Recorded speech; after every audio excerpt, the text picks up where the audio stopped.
Bonjour, bonsoir à tous, c'est Nico de la chaîne Boucher Studio et aujourd'hui on se retrouve pour une nouvelle tier list. Oui, je sais, j'ai fait beaucoup de vidéos sur Jack et Daxter sur ma chaîne récemment, mais ne vous en faites pas, ma chaîne n'est pas devenue une chaîne dédiée à cet univers. Suite à un problème de calendrier, toutes mes vidéos autour de Jack et Daxter sont sorties de manière extrêmement resserrée. Mais ne vous en faites pas, ma chaîne YouTube n'est pas devenue une chaîne dédiée à Jack et Daxter, je vais parler de plein d'autres univers. Et aujourd'hui nous allons parler du MCU.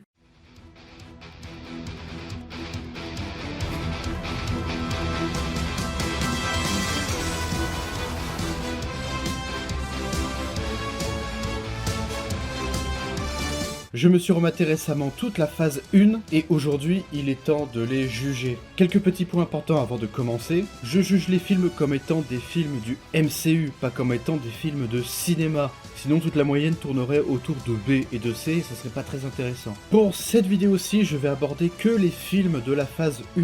Pour une raison très simple, je n'ai jamais regardé The Agent of S.H.I.E.L.D. Et d'après ce que j'ai compris, il y a des éléments qui ne sont pas canons dans la série, donc à quoi bon? Et les courts-métrages aussi ne sont pas très intéressants, et certaines d'entre eux ont des grosses incohérences, donc pourquoi pas laisser tomber? Est-ce que vous voulez vraiment une vidéo sur le consultant? Mais bon, vous savez bien que sur ma chaîne YouTube, la porte n'est pas fermée. Si vous me demandez de parler de tous les courts-métrages, peut-être que je vais le faire. Le MCU, appelé aussi le Marvel Cinematic Universe, est une énorme saga de super-héros. Elle est découpée en arc scénaristique, qui est aussi découpée en phases, et nous allons parler aujourd'hui de la phase 1. Cette phase 1, elle est très particulière, elle est très intéressante selon moi. Déjà, on l'oublie souvent, mais à l'époque, Disney n'était pas du tout dans la conversation. Les films sont produits par la Paramount, un studio légendaire qui avait les épaules pour mener à bien ce projet. On verra par la suite qu'il y a eu des petits problèmes avec Universal, mais pour toute la phase 1, c'est Paramount et Marvel Entertainment. À l'époque, ça s'appelait pas Marvel Studios, ça s'appelait Marvel Entertainment, qui produisent les films. C'est seulement durant la phase 2 que les droits vont être vendus à Disney pour créer le MCU qu'on connaît maintenant. Et aussi, j'aime beaucoup la patte de la première phase, parce qu'il y a cette espèce de recherche. Ils essaient de trouver cette formule pour faire des films qui marchent auprès du public pour pouvoir produire les suites et amener au gigantesque film Avengers. Parce qu'aujourd'hui c'est très facile de sortir des films Avengers à l'appel, c'est une saga tellement populaire que même en faisant des films pourris, ça continue à marcher. Mais à l'époque c'était les débuts, c'était les premiers pas, il fallait faire extrêmement attention. Il y a une espèce de souci du détail qui est très intéressant. Dans cette phase 1, n'importe quel échec aurait mis fin au projet Avengers. Il faut aussi se remettre dans le contexte de l'époque. Le MCU démarre en 2008 avec Iron Man, c'est un an après Spider-Man 3, qui est un film qui est relativement important, parce que vu que ça a été un four et qu'il a été extrêmement critiqué par les fans, ça a un petit peu défini les films de super-héros qui sont arrivés après. Il arrive quelques années après The Batman Begins, et quelques mois avant The Dark Knight. Donc il y a cette espèce d'entre-deux, entre des films d'action un peu réalistes comme on aimait bien en 2010. C'était la mode à l'époque. Mais en même temps avec ce côté un chouïa délirant un peu à la sauce comics. Et d'ailleurs je vous invite à regarder les logos du MCU au début de la première phase et dans les phases actuelles. Il y a une vraie cassure. Au début, on est dans des logos assez simples, mais avec des textures, un petit côté rayé et matiéré. Et sur les logos actuels, c'est très coloré, très assumé, avec des titres parfois un petit peu chiadés, un petit peu stylisés. On sent quand même qu'il y a une espèce de décomplexion petit à petit au fur et à mesure des films. Et le MCU, qu'on le veuille ou non, pour moi, il est très important dans l'histoire du cinéma. On en parlera plus longuement quand je vais parler du film Avengers. Mais très clairement, il y a eu un avant et un après. Bon, je vais pas vous embêter plus longtemps à vous parler du MCU, on va parler dans le concret, dans les films, dans le classement. C'est parti pour le premier film du MCU, Iron Man.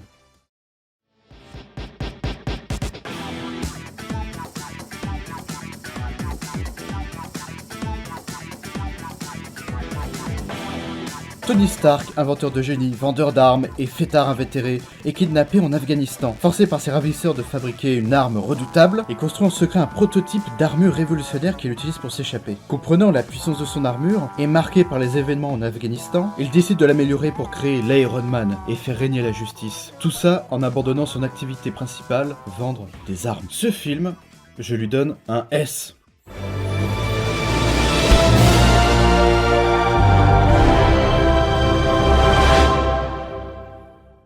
Les infos pratiques s'affichent sur votre écran. Alors pourquoi une note aussi haute pour le premier film du MCU? À ça il y a plusieurs raisons, voici la première. Qu'on le veuille ou non, qu'on aime ou pas le MCU, Cette saga est très importante dans l'histoire du cinéma, il y a eu un avant et un après, et Iron Man est tout simplement celui qui a démarré le mouvement. Et même si par la suite il y a eu plein de défauts et de dérives avec le MCU, ce film-là en est pas responsable. Et on est obligé d'admettre que c'est lui qui a tout démarré, qui a tout commencé, donc il a forcément ce truc un peu spécial. La deuxième raison, c'est que en dehors de ça, c'est juste un très bon film de super-héros. C'est marrant de voir à quel point tout a été étudié pour un Tony Stark cool.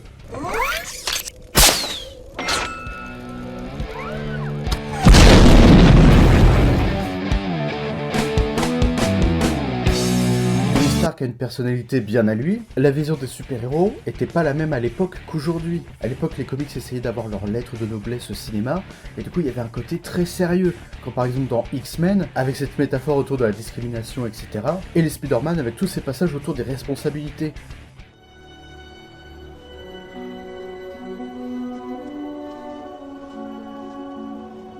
Quoi que puisse me réserver la vie, jamais je n'oublierai ces mots.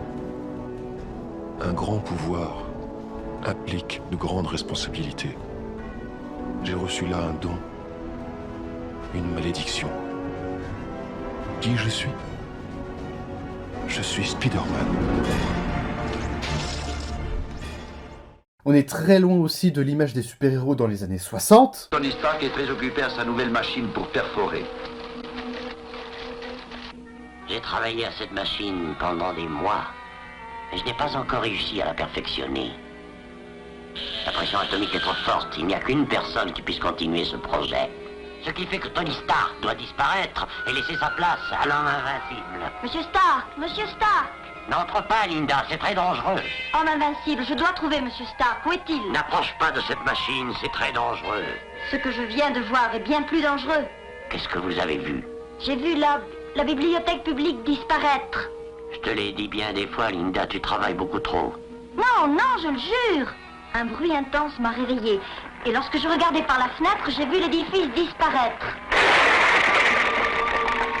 Calme-toi, Linda, tu dois te reposer. Rentre chez toi et prends un verre de lait bien chaud. Là, on a un héros cynique et désabusé qui fait des vannes tout le temps, qui tourne tout en dérision. Je croyais que vous aviez décidé de ne plus fabriquer d'armes. C'est un stabilisateur de vol. C'est tout à fait inoffensif. Ça, c'était pas prévu. Et pour l'époque, c'était très original, même si, malheureusement, dans l'MCU, maintenant, tout le monde est un petit peu Tony Stark. Coucou Hawkeye. Parce que la ville est en train de voler. Ok, la ville s'est envolée. On combat une armée de robots et... je n'ai que des flèches et un arc. Et tout ça n'a aucun sens. Coucou Doctor Strange. Eh bien, un puissant sorcier qui a fait allégeance à une entité séculaire a franchi des lois de la physique, a fait de son mieux pour m'éliminer. Mais j'ai pu l'enchaîner à Greenwich Village, je vais être obligé d'y retourner par le portail dimensionnel que je viens d'ouvrir dans le placard avalé. Ok. Coucou Ant-Man. Je les ai pas braqués. Qui dit braquage dit violence. Je déteste la violence, je me considère comme un cambrioleur. Une poule mouillée. Ouais. Coucou Star-Lord. Oh, child, things all get brighter. Allez avec moi, allez encore. Someday, we'll put it together. Qu'est-ce que tu fais? Je danse, mon beau. Rien que pour toi. Gamora? Ok, laisse tomber, c'est pas grave. On vous voit les mecs. À l'époque, c'était très rafraîchissant d'avoir un super-héros comme ça. Et c'est tout bête, mais même le fait qu'à la fin du film, il dévoile son identité secrète, il dit à la face du monde « Je suis Iron Man », déjà, rien que ça change énormément des autres films de super-héros de l'époque. Je suis Iron Man. Alors vous allez me dire que dans les comics, c'est souvent comme ça, mais les comics, c'est largement moins mainstream, c'est beaucoup plus de niche que le cinéma. C'est très vu, très populaire. Et tous les effets spéciaux autour de l'armure de Tony Stark sont de qualité. Aujourd'hui, même s'il y a 2-3 petites scènes qui sont un peu bizarres, reste que la plupart du film n'a pas vieilli de ce côté-là. Et la troisième raison pour laquelle je lui donne un S, c'est que non seulement c'est un bon film de super-héros, mais c'est aussi un bon film de cinéma tout court. Ça utilise son contexte super-héroïque pour parler de nos vraies vies. Le Spider-Man de Sam Raimi parlait de responsabilité, les X-Men des différences et de la discrimination. Iron Man parle presque de géopolitique. Il se fait kidnapper par des terroristes qui utilisent des armes qu'il vend. Ça pose pas mal de questions. Aux États-Unis, ils vendent énormément d'armes à l'international, et nous, c'est pareil, on vend beaucoup d'armes à plein de pays. Et du coup, qu'est-ce que ça veut dire sur nous, sur notre responsabilité dans le monde? Tony Stark se pose ce genre de questions et décide d'agir. Forcément, c'est un film qui a un sous-texte très intéressant, et donc c'est pour ça qu'il mérite amplement son S. Ce n'est pas juste un film fun avec des super-héros, ça raconte aussi quelque chose de plus. Passons au prochain de cette liste, The Incredible Hulk.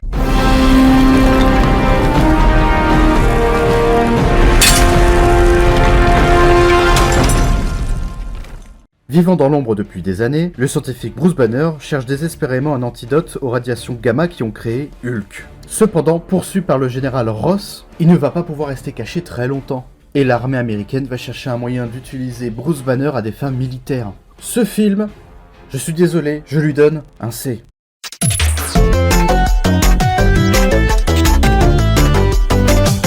Ce film, sorti quelques mois après Iron Man, est un film très particulier parce que je trouve que c'est le film le plus moyen de l'histoire des films moyens. The Incredible Hulk est sorti 5 ans après le film de Ang Lee, qui s'appelle sobrement Hulk. Il a le cul entre deux chaises. Est-ce que c'est une suite de films de Ang Lee? Est-ce qu'il fait partie du MCU? Est-ce que c'est un reboot? Est-ce que c'est un remake? En même temps, il veut respecter le premier film, mais de l'autre, il s'en fiche un peu, il veut créer son propre univers à lui, on peut le comprendre. Et à la base, Universal, c'est le film qui a produit le premier film, devait donner un coup de main à la Paramount, d'être des sortes de consultants, mais en fait, ils ont mis que des bâtons dans les roues à la production, et le film, il a rien contre lui.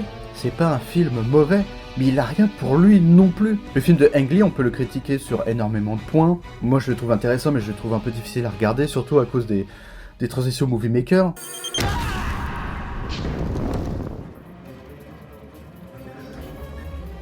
Verrouiller tous les niveaux du complexe. Cible toujours en mouvement. Se dirige vers le niveau bleu. Faites évacuer le bloc central. Mais force est de constater que la direction artistique est tellement forte, il y a des images tellement puissantes et intéressantes, que le film par conséquent, il est intéressant. Le film a une vraie direction artistique. C'est un film qui a plein d'idées, qui essaie de les exploiter du mieux possible, alors que le film de 2008, il fait un peu pitié à côté. C'est vraiment très lambda. Et même si au niveau des scènes d'action, ils essayent d'être un petit peu créatifs avec la puissance de Hulk, ça tourne assez vite en rond. Le film essaie d'être un peu gore, mais pas assez. Il essaie d'être créatif, mais pas assez. Il essaie d'être sérieux, mais pas assez.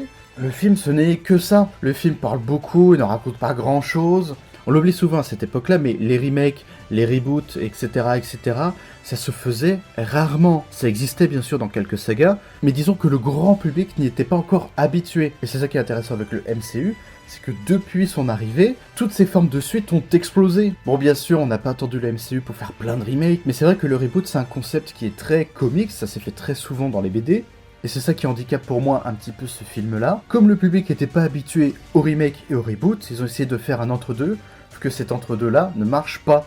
Je sais pas si on peut vraiment dire que c'est le MCU qui a démocratisé les reboots, mais c'est sûr, il a été confronté à ce problème. Et pour moi, l'une des plus grosses déceptions du film, c'est Edward Norton. C'est un acteur que je respecte énormément pour American History X. Grâce à ce film, on le sait qu'il est capable de jouer la colère, la gestion de la colère, l'explosion de la colère. Il a déjà travaillé tous ces sentiments-là, et c'était extrêmement pertinent dans un contexte de film Hulk. Parce que je vous rappelle que c'est une sorte de réadaptation du mythe de Mr. Jekyll et Mr. Hyde. Hulk, quand il s'énerve, il devient tout vert et tout musclé. Et là, dans ce film-là, on retrouve pas son jeu intense. Et apparemment, d'après ce que j'ai compris, Edward Norton faisait chier sur le tournage du film. Il a réécrit pas mal de scènes au dernier moment. Et on ajoute aussi Universal qui mettait des bâtons dans les roues à Paramount Pictures. Ça peut expliquer ce côté un petit peu chelou du film.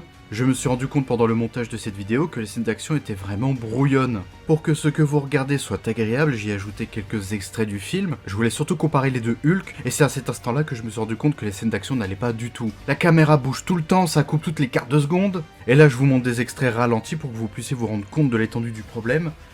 Et franchement, c'est un truc commun à tous les films d'action hollywoodiens actuels. L'incroyable Hulk n'est pas le seul dans ce cas. J'ai tendance à penser que ce genre de montage, c'est plus un cache-misère qu'une réelle décision artistique. Ça rend l'action pas très lisible et du coup moins impressionnant. Alors que quand on a un montage un peu plus posé, on a plus le temps de voir les coups et les chocs. Ça nous impressionne un peu plus. Et donc c'est peut-être pour ça aussi que je le trouve un peu lambda ce film. Bien que, il y a eu pire. Mais donc pour moi, c'est difficile à faire. C'est un C. Passons au prochain film du MCU, et cette fois-ci, c'est une vraie suite. C'est Iron Man 2.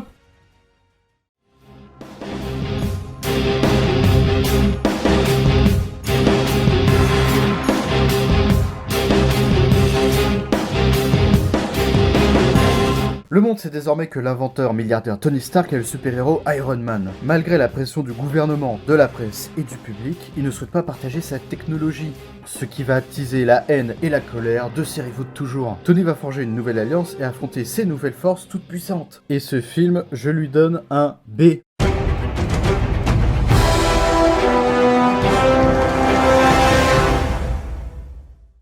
Je sais, ce film est plutôt désapprécié des fans du MCU, je sais que le film a une production chaotique, et oui, on sent que c'est un film qui est surtout là pour exploiter le buzz autour d'Iron Man et du MCU, on sent que le but est de battre le fer tant qu'il est encore chaud, il faut pas faire redescendre la hype du MCU, et il faut surtout dire au public que c'est bon, c'est concret, ça va arriver, le film Avenger arrive bientôt. Mais malgré tout ça, bah moi ce film, je l'aime bien. J'aime bien la scène de la course, j'aime bien le personnage de Whiplash, même s'il aurait pu être un petit peu mieux utilisé. J'aime bien l'arrivée plus ou moins subtile des nouveaux personnages. Introduire Black Widow et War Machine, c'est plutôt cool, ça ajoute un petit peu d'intérêt au film. On épaissit un petit peu l'univers du Shield, il y a des scènes qui sont un peu cool, mais voilà, le film vole pas très haut non plus. Les effets spéciaux sont toujours au rendez-vous, et ça c'est toujours cool. Et même s'il y a un petit sous-texte autour de la guerre froide, c'est pas assez exploité pour que je puisse dire que ça vaille plus.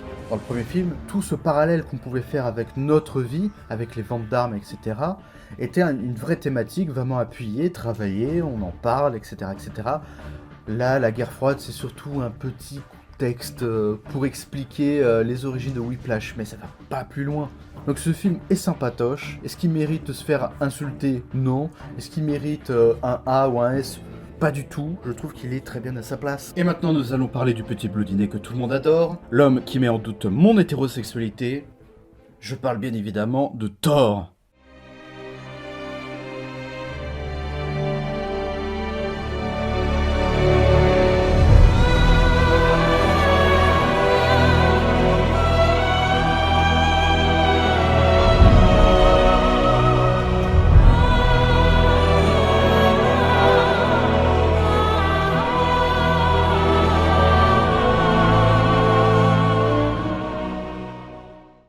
Au royaume d'Asgard, Thor, le dieu du tonnerre, puissant et arrogant, dont les actes téméraires déclenchent une guerre ancestrale. Banni par son père et envoyé sur Terre, il est condamné à vivre parmi les humains. Il rencontrera Jane Foster et d'autres personnages, apprendra à devenir plus humble et retournera sur Asgard pour sauver l'univers. Ce film, pour moi, c'est LE défi de la phase 1. Bon, il y en a eu d'autres, mais pour moi, c'est l'un des plus gros défis. Comme dit précédemment, les comics, c'est quelque chose de niche. C'est une communauté très vivace, très forte, mais pas très nombreuse. Thor est un dieu de la mythologie nordique qui a été récupéré pour faire des comics. C'est un concept très chelou et particulier, très difficile à faire admettre au public. Parce qu'encore mélanger SF et super-héros, ça marche. Peter Parker, il a ses pouvoirs grâce à une araignée génétiquement modifiée. Daredevil, il se prend des produits toxiques dans les yeux. Superman, il a des pouvoirs innés, un petit peu comme Thor, sauf que c'est un extraterrestre, donc on peut se dire que, bon, ça passe, etc. Mais de faire admettre au public qu'un dieu nordique qui existe vraiment est un super-héros de comics, c'était un vrai défi. On en reparlera un petit peu pour Captain America, mais à l'époque c'était très ringard comme concept. Comment moderniser le personnage? Comment le faire adhérer au public? Est-ce que le film réussit tout ça? Et bah pour moi c'est oui. Ce film, je l'aime beaucoup, je lui donne un A.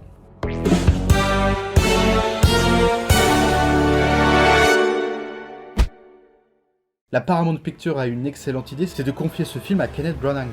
Oh là là, je suis pas sûr de la prononciation. Kenneth Branagh. Bref, c'est lui. Non seulement c'est un acteur que j'aime beaucoup, mais c'est aussi un super réalisateur. C'est un Anglais qui a l'habitude du théâtre. Il a déjà adapté Shakespeare ou Agatha Christie. C'était le mec parfait pour donner toute une noblesse à Thor. Dans ce film-là, il est plus dieu que super-héros. Thor, Odin's son. You have betrayed the express command of your king. Through your arrogance and stupidity, you have opened these peaceful realms and innocent lives to the horror and desolation of war!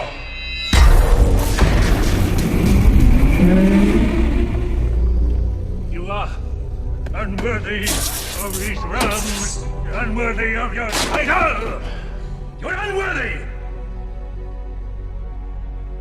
of the loved ones you have betrayed.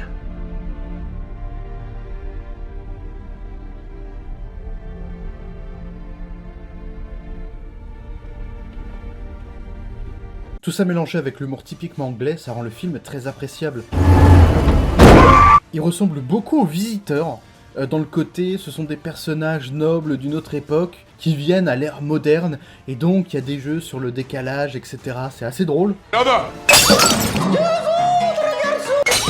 Et puis Godefroy de Montmirail et Thor, ils ont ce côté un petit peu arrogant, donc c'est vrai que ça fait penser un petit peu à ça. Et au point de vue de la structure du scénario, moi ça m'a fait beaucoup penser à Cusco l'Empereur Mégalo et à Fatal, le film de Michael Youn. Parce que ce sont 3 films où tu as un personnage qui est mis sur un piédestal, donc un dieu, le numéro uno, l'empereur. Un bras d'enfant dans le calcul, je suis monté comme un âne. Qui va finir par perdre son titre. J'ai mal. Qui va devoir, avec les petites gens, retrouver son titre, sa noblesse, et peut-être même devenir encore plus fort qu'avant. Et donc je trouve ça très intéressant comme manière qu'ils ont eu d'aborder le personnage. L'action est plutôt cool. Loki est sympa, mais il est pas encore aussi sympa que dans les films qui vont arriver ensuite. Franchement, dans ce film, je trouve qu'il y a plein de trucs qui sont bien. Bon, faut être honnête, c'est juste un très bon film de super-héros. Ça ne va pas plus loin, c'est ça un petit peu le souci que j'ai avec. Mais en même temps, adapter Thor au cinéma, c'était un tel défi que là je laisse passer. Hulk, par exemple, il a eu une adaptation en série, une adaptation au cinéma, plusieurs apparitions dans les comics pendant des années, donc son personnage était très établi dans la pop culture. Iron Man, pareil, je vous ai montré tout à l'heure un petit extrait, il a eu sa propre série, il en a eu d'autres depuis. Spider-Man, laissez tomber, c'est un festival. Batman, Superman, c'est pareil. Thor n'a pas eu énormément de choses pour appuyer son personnage. Et maintenant, je suis très heureux que ce personnage puisse avoir sa place dans le MCU, dans la pop culture actuelle. Le film s'en sort en mélangeant magie et science, ce qui permet à Thor de bien se mélanger avec le reste du Marvel Cinematic Universe. Et le film est sorti avant toute la hype des Vikings. Vikings, Valhalla, toutes les séries Netflix, quoi. Le film est arrivé avant. Donc encore une fois, la mythologie nordique était pas très mainstream à l'époque. Et il faut saluer la performance de Chris Hemsworth, qui correspond à 1000% au personnage. C'est assez rare de voir un acteur qui correspond aussi bien. Pour moi, il y a Chris Evans avec Captain America qui correspond vraiment bien. Genre, même dans la vraie vie, je vous invite à lire des articles ou regarder des documentaires et tout. Le mec, dans la vraie vie, il est devenu Captain America. Il y a aussi Hugh Jackman dans le rôle de Wolverine. Lui, il a carrément redéfini le personnage de base. Parce qu'à l'époque, dans les comics, le personnage était censé être trapu. Et Hugh Jackman, il fait 8000 mètres de haut. Et donc, depuis, le personnage il est devenu un peu plus grand. Ils ont tous un jeu tellement intense et qui colle tellement à la peau de leur personnage qu'on ne peut pas les imaginer avec d'autres acteurs. D'ailleurs, il y a un lien entre Chris Hemsworth et Hugh Jackman, c'est qu'ils ont tous les deux gardé leur personnage de super-héros pendant plus de 8 films. Et ce qui est intéressant de voir, c'est que Chris Hemsworth a atteint le record de Hugh Jackman en moins de temps. Voilà, c'est une petite trivia sympathique pour terminer ce segment. Passons au prochain film, on en parlait tout à l'heure, le Boy Scout, Captain America.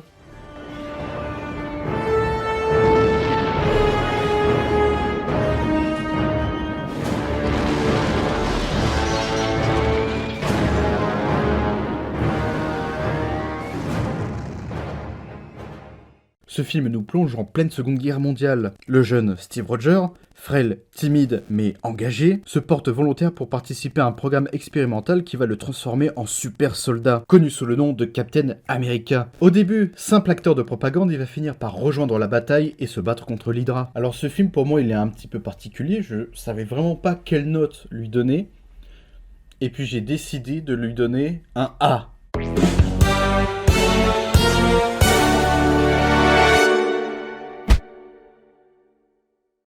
Aussi, comme dans le film précédent, c'était un véritable défi. Comment rendre populaire un mec qui s'appelle Captain America? Comment prendre un concept aussi ringardos et l'adapter à l'ère moderne? Je veux dire, il s'appelle Captain America, on dirait presque une parodie.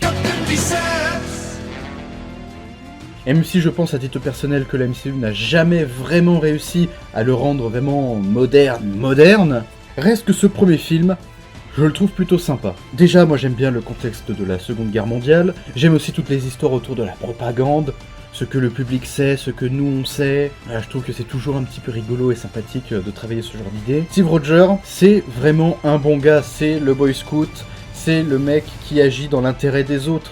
Et comment détester un mec qui se bat pour les autres? Il est tout frêle, tout nul, tout pourri, il sert à rien, et pourtant il se bagarre pour l'honneur des autres. Et ça c'est une qualité que j'apprécie. On en reparlera après dans les autres films.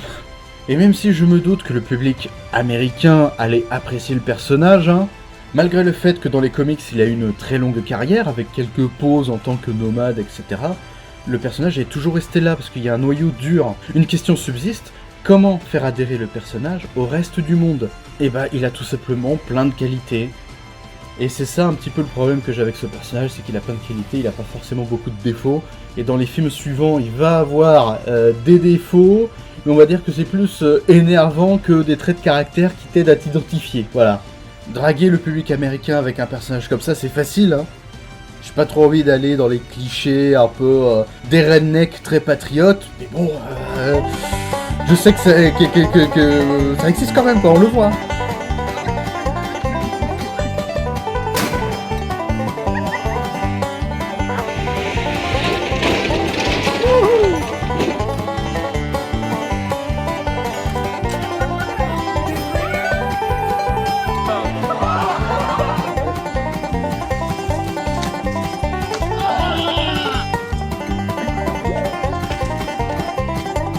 Il y a plein de choses que je trouve réussies dans ce film, par exemple l'imagerie. Je me rappelle d'une scène de Steve qui est dans un musée et qui se regarde à travers une vitre, et derrière il y a un costume de militaire, et du coup ça veut dire qu'il rêve à quelque chose de plus grand, d'être plus fort, etc. Et donc ça annonce un peu la suite. Pareil, il y a d'autres passages qui annoncent l'arrivée de Red Skull.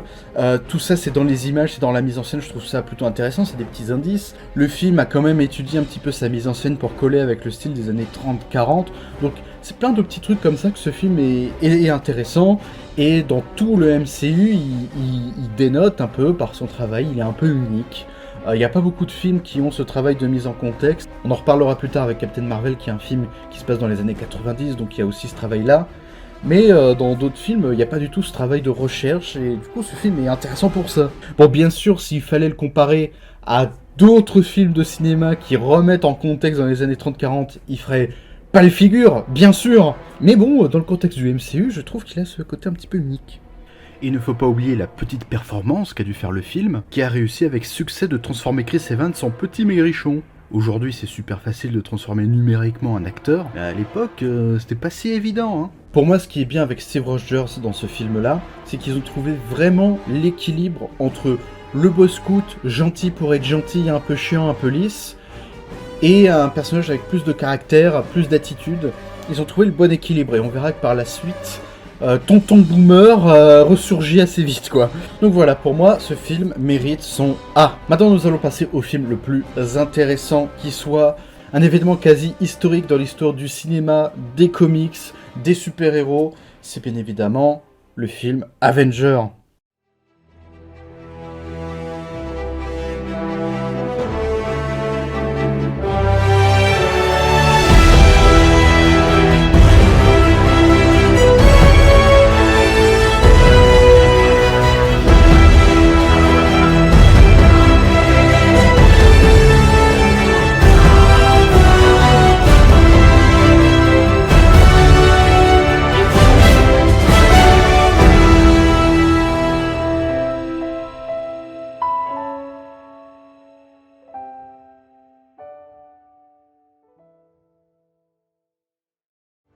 C'est le grand retour de Loki. Il réussit à dérober au Shield le Tesseract, un objet surpuissant qui risque de mettre à mal la Terre.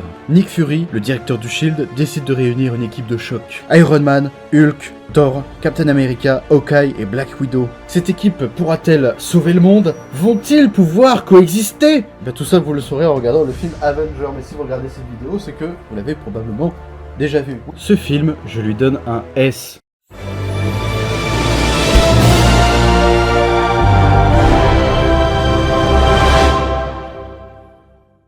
C'est quasiment les mêmes raisons que pour Iron Man. C'est un film historique qui a marqué l'histoire du cinéma pour une raison toute bête. C'est que pour la première fois, tous ces personnages allaient se retrouver dans le grand écran. Dans les dessins animés, les séries télé, c'était déjà arrivé qu'il y ait des alliances. Moi par exemple, j'ai grandi avec la série Justice League.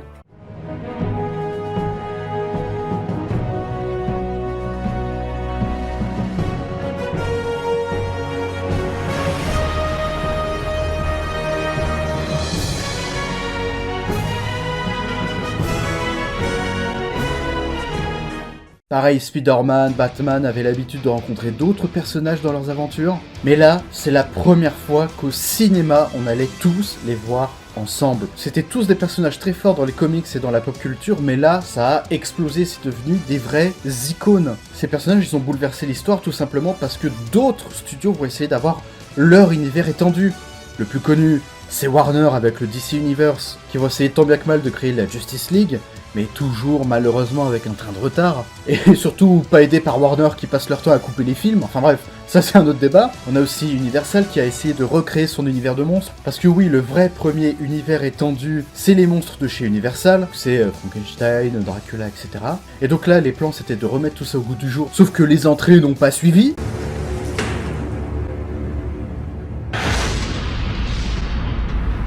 La mission est un échec. On a l'univers des monstres géants entre King Kong et Godzilla. On a des franchises qui se sont développées autour de cette idée. On a même des films d'horreur qui essayent d'avoir un univers étendu. Par exemple la Necrostorm, ou l'univers de The Conjuring qui est assez connu. Fast and Furious a essayé de produire des spin-offs pour, voilà, pareil, développer un univers étendu. Encore. Encore. Encore. Encore.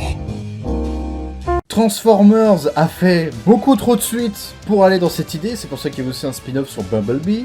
Et ça continue encore et encore. C'est que le début, d'accord, d'accord. Mais voilà, le seul qui reste encore aujourd'hui, le seul qui se développe, qui est vraiment intéressant et qui a toujours connu le succès, c'est le MCU, c'est les premiers arrivés. Donc c'est pour ça que ce film est important pour cette raison-là. Le film est très bon pour un paquet de raisons. Voilà, la mise en scène a été étudiée pour allier tous ces personnages ensemble. Tout le monde connaît cette séquence ultra mythique où t'as tous les personnages qui sont regroupés, oh là là, c'est trop beau. L'action est dingue, Hulk déploie toute sa puissance, tous les personnages sont importants et puis ils se battent entre eux. C'est pas juste des gens gentils qui se regroupent, ils ont chacun des intérêts, des envies, etc. qui diffèrent. Donc est-ce qu'ils vont pouvoir coexister? C'est une vraie question. Ils ont confié le film à Joss Whedon et c'était l'une des meilleures personnes pour ça. Alors je vais pas parler de l'être humain parce qu'il y a eu des révélations il y a quelques temps. On n'est pas là pour ça, mais en termes de film pur, c'était le mec parfait pour ça. Et un truc qu'on oublie, que je suis obligé de remettre en contexte, c'est à quel point c'était difficile de réunir tous ces personnages au même endroit. Faire un film, c'est déjà miraculeux. Faire un film qui marche, c'est encore plus miraculeux. Mais devoir faire plusieurs films qui marchent pour faire Avengers, pour faire cette réunion, c'était un vrai défi. Pendant le tournage, j'ai oublié de vous raconter une petite anecdote qui est super importante. Du coup, je vous l'explique vite fait comme ça après le montage. Dans les années 90-2000, Marvel était dans la merde financièrement. Pour pallier ce problème, ils ont vendu les droits de leurs personnages pour des adaptations au cinéma. C'est d'ailleurs pour ça que Spider-Man se retrouve chez Sony, que les X-Men se retrouvent chez la Fox, et que d'autres personnages voyagent de studio en studio. Déjà, il a fallu réunir ces personnages juridiquement. Et c'est d'ailleurs pour ça qu'il y a eu la saga The Amazing Spider-Man. C'était parce que Sony devait utiliser le personnage pour pouvoir conserver les droits dessus. Et c'est pour ça que Civil War et Homecoming sont un petit peu spéciaux. Je vais pas encore vous spoiler, mais il y a des personnages qui vont arriver au fur et à mesure, et donc ça va se faire au fil des rachats et des préparations. Et donc aujourd'hui, on a tendance à oublier à quel point c'est miraculeux, parce que bien sûr, maintenant, c'est un rouleau compresseur qui détruit tout sur son passage.